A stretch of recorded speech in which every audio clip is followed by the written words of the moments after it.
معدن به اینجاها حمل می شده و همینطور چطور میشسته سر جاش. هر بلوکی که کوچیک بوده و عرابه ها میتونستن وزن رو تحمل بکنن، اون بلوک ها با عرابه حدود 30 کیلومتر مسافت رو از معدن تا اینجا طی میکرده. اما یه بلوکی مثل این که حدوداً 6 متر طولشه، 89 سانت ارتفاعشه، حدود 1 متر و 10 سانت هم قطر داره و حدود 14 تن پاک تراششه، اینو دیگه هیچ عرابه‌ای نمیتونسته جابجا بکنه.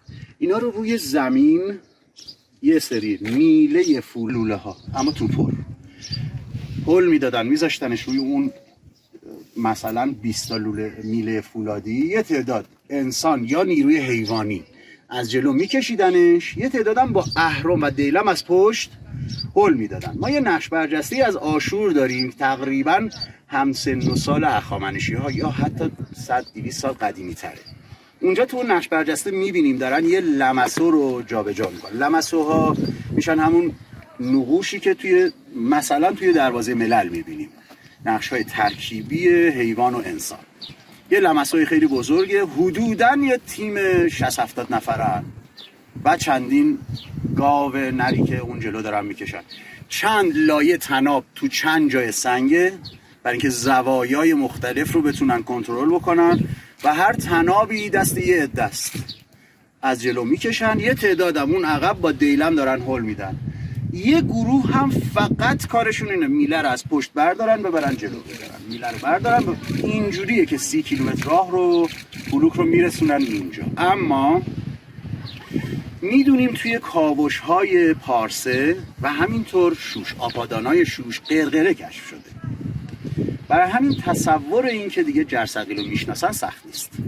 میتونستن چند قرقره رو با هم ترکیب بکنن و نیروی هر فرد چند برابرش.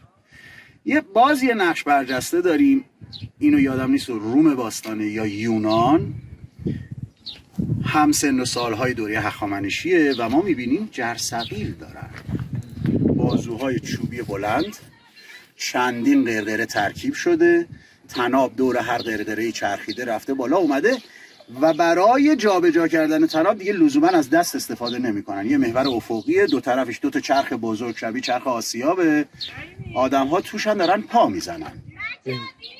بعد یک دور این چرخیده باز میرسه به یه محور عمودی، چند نفر یک محوری رو مثل همین چیزی که برای بالا کردن لنگر تو کشتی‌ها استفاده میشه، یعنی 10 فرد که پا میزنن و با دست هل میدن میتونن نزدیک 30 تن بار بلند کنن. اگر 5 تا قرقره ترکیب بشه، 2 تا محور استفاده بکنن، این شکلی بوده که میتونستن سنگ‌ها رو بلند کنن سر جاشون.